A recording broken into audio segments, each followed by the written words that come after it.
नमस्कार दोस्तों, आज के हमारे इस वीडियो में हम आपके लिए करवा चौथ व्रत की संपूर्ण कथा लेकर आए हैं। बहुत समय पहले की बात है। किसी साहूकार के 7 बेटे थे और उनकी एक बहन करवा थी। सभी सातों भाई अपनी बहन से बहुत प्यार करते थे, यहाँ तक कि पहले उसे खाना खिलाते, फिर स्वयं खाना खाया करते थे। एक दिन जब करवा चौथ का व्रत आया तो करवा अपने ससुराल से मायके आई हुई थी। शाम को जब भाई खाना खाने बैठे तो अपनी बहन से भी खाने का आग्रह करने लगे, लेकिन बहन ने बताया कि आज उसका करवा चौथ का निर्जला व्रत है और वह खाना चंद्रमा को अर्घ देकर ही खाएगी। अपनी बहन को भूख प्यास से व्याकुल देख सबसे छोटे भाई ने पहाड़ी पर जाकर एक दीपक जला दिया और उसे चलनी की ओट में रख दिया। वापस आकर अपनी बहन से कहने लगा, बहन चांद निकल गया है, तुम अर्घ देकर खाना खा लो। करवा भागी भागी अपनी भाभियों के पास गई और कहने लगी, भाभी चलो चांद निकल गया, अर्घ देकर खाना खाते हैं। भाभियां सारी बात जानती थी। वो बोली, बाईसा अभी आपका चांद निकला है, आप अर्घ देकर खाना खा लो, हमारा चांद निकलने में अभी समय है। करवा भोली भाली भाभियों की ये बात नहीं समझ पाई और चांद को अर्घ देकर खाना खाने बैठ गई। जैसे ही पहला निवाला तोड़ा तो उसे छींक आ गई, दूसरा निवाला तोड़ा तो उसमें बाल निकल आया और तीसरा निवाला तोड़ते ही उसके ससुराल से खबर आ गई कि जैसी भी हालत में है तुरंत अपने ससुराल पहुँचे। सेठानी करवा को विदा करने के लिए जैसे ही कपड़े निकालने लगी तो कभी उसके हाथ में काला कपड़ा आए तो कभी सफेद। ये देखकर सेठानी को बहुत चिंता हुई और वह करवा से बोली, बेटा रास्ते में जो भी मिले उन सबके पैर छूती जाना। जो भी तुझे बूढ़ सुहागन होने का आशीर्वाद दे तो वहीं अपने पल्ले में गांठ बांध लेना। माँ की ये बात सुनकर करवा अपने ससुराल के लिए निकल गई। रास्ते में जो भी मिला करवा उन सबके पैर छूती गई। सभी उसे खुश रहो, सुखी रहो यह आशीर्वाद देते रहे, लेकिन किसी ने भी उसे बूढ़ सुहागन होने का आशीर्वाद नहीं दिया। अब करवा जैसे ही अपने ससुराल पहुंची तो घर के आंगन में छोटी ननद खेल रही थी। करवा ने जैसे ही ननद के पैर छुए तो वो बोली, खुश रहो, सुखी रहो, बूढ़ सुहागन हो, दूधो नहाओ, पूतो फलो। छोटी ननद के ऐसा आशीर्वाद देते ही करवा ने अपने पल्ले पर गांठ बांध ली। जैसे ही वो अंदर गई तो देखती है आंगन में उसके पति का शव रखा था और उसे ले जाने की तैयारी की जा रही थी। यह देखते ही करवा रोने लगी, विलाप करने लगी और कहने लगी, मैं इन्हें कहीं नहीं ले जाने दूंगी, इन्हें कहीं मत लेके जाओ। जब कोई भी उसकी बात नहीं माना तो वो बोली, मैं भी इनके साथ चलूंगी। सभी ने विचार किया कि साथ में ले चलते हैं इसको। सभी के साथ करवा शमशान घाट पहुंच गई। जब पति के अंतिम संस्कार का समय हुआ तो वह बोली, मैं इन्हें नहीं जलाने दूंगी। सब कहने लगे, पहले तो अपने पति को खा गई, अब उसकी मिट्टी भी खराब कर रही है, लेकिन करवा ने किसी की एक ना सुनी। सभी लोगों ने आपस में विचार विमर्श किया और उसको शमशान में ही एक झोपड़ी डलवा दी। उस झोपड़ी में करवा अपने पति को लेकर रहने लगी। अब करवा सुबह शाम अपने पति की साफ सफाई करती और उसके पास बैठी रहती थी। सुबह शाम छोटी ननद आकर उसे खाना पानी दे जाया करती थी। अब वह हर महीने की चौथ का व्रत करने लगी। व्रत करती, चंद्रमा को अर्घ देती और जब पूजा करने बैठती तो चौथ माता प्रकट होकर कहती, करवो ले, घड़ी बुखारी करवो ले, भाइयों की प्यारी करवो ले। तो करवा उनसे अपना सुहाग मांगने लगती।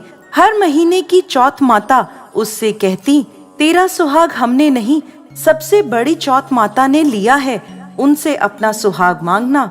ऐसे करते करते अश्विन की चौथ आई तो करवा उनसे कहने लगी, माता मैं 12 महीने से यहाँ बैठी चौथ का व्रत कर रही हूँ, अब तो मुझे मेरा सुहाग वापस लौटा दें। तब अश्विन की चौथ माता करवा से कहने लगी, तेरा सुहाग हम नहीं लौटा सकते, तुझसे बड़ी कार्तिक की चौथ माता नाराज हैं, यदि तू अपने पति के प्राण वापस चाहती है तो उनके पैर पकड़ लेना और उनके पैर छोड़ना मत। 16 श्रृंगार का सारा सामान तैयार रखना। ऐसा कहकर चौथ माता अंतर्ध्यान हो गईं। जब कार्तिक की बड़ी चौथ आई तो करवा ने अपनी छोटी ननद से 16 श्रृंगार का सुहाग का सारा सामान मंगवाया। जब ननद ने जाकर माँ को यह बात बताई तो सास बोली, पागल हो गई है, जो मांगती है दे आओ। छोटी ननद सुहाग का सारा सामान लाकर करवा को दे देती है। अब वह करवा चौथ का व्रत रखती है, चंद्रमा को अर्घ देती है और जैसे ही जोत करी तो चौथ माता उसके सामने प्रकट हुई और कहने लगी, करवो ले, घनी बुखारी करवो ले, 7 भाइयों की प्यारी करवो ले, दिन में चांद उगाने वाली करवो ले। तब उसने उनके पैर पकड़ लिए और बोली, माँ मेरा सुहाग मुझे वापस लौटाओ। ये सुन चौथ माता बोली, अरे तू तो बहुत भूखी है, 7 भाइयों की प्यारी है, तुझे सुहाग का क्या काम। तो करवा कहने लगी, नहीं माता, मुझसे बहुत बड़ा पाप हो गया, मेरे सुहाग को मुझे वापस लौटा दो माता। मैं आपके पैर तब तक नहीं छोड़ूंगी जब तक आप मेरा सुहाग मुझे वापस नहीं लौटाती। यह सुनकर चौथ माता ने करवा से एक एक कर सुहाग का सारा सामान मांगा और करवा उन्हें सारा सुहाग का सामान एक एक कर देती गई। तब चौथ माता उससे कहने लगी, तुझे जरूर व्रत करने की सारी विधि सब बात कोई समझा के गया है। तो करवा कहने लगी, माता मुझे तो हालात ने सब कुछ समझा दिया है, आप बस मेरा सुहाग मुझे वापस लौटा दें। तब चौथ माता ने अपनी आंखों से काजल निकाला, उंगलियों से मेहंदी और मांग से सिंदूर निकालकर उसे करवे में घोल दिया और उस जल से उसके पति को छींटा लगाया। छींटा लगते ही उसका पति जीवित हो गया। जाते जाते चौथ माता उसकी झोपड़ी पर लात मार गई, जिससे उसकी झोपड़ी महल में बदल गई। करवा के सब सुख आनंद हो गया। शाम को जब छोटी ननद भाभी के लिए खाना लेकर आई तो देखती है कि भाभी की झोपड़ी तो कहीं है ही नहीं, उसकी जगह एक बड़ा सा महल खड़ा है। उधर करवा खिड़की में बैठी छोटी ननद के आने की प्रतीक्षा कर रही थी। छोटी ननद को आता देख करवा दौड़ी दौड़ी उसके पास गई और कहने लगी, देखो बाईसा, आपका भाई जीवित हो गया। घर जाओ और माता जी से कहो कि गाजे बाजे के साथ हमें लेने आए। छोटी ननद दौड़ी दौड़ी माँ के पास गई और कहने लगी, माँ भाई जीवित हो गया। माँ कहने लगी, अब तक तो वो भाभी ही थी, अब तेरा भी उसके साथ साथ दिमाग खराब हो गया है। तो वह बोली, नहीं माँ, मैंने अपनी आंखों से देखा है, भाई जीवित हो गया है। ये सुन माँ और बेटी दोनों गाजे बाजे के साथ अपने बेटे और बहू के पास पहुँचे। बेटे को जीवित देख सास बहू के पैर छूने लगी और बहू सास के पैर छूने लगी और कहने लगी, माताजी देखो आपका बेटा जीवित हो गया। तो सास बोली, बहू मेरा बेटा नहीं, तेरा पति जीवित हो गया। मैंने तो साल भर पहले ही इसका अंतिम संस्कार कर दिया था, ये तो तेरे भाग्य से वापस आया है।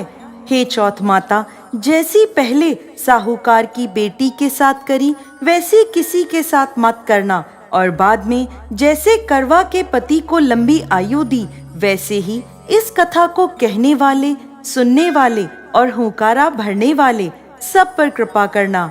जय चौथ माता।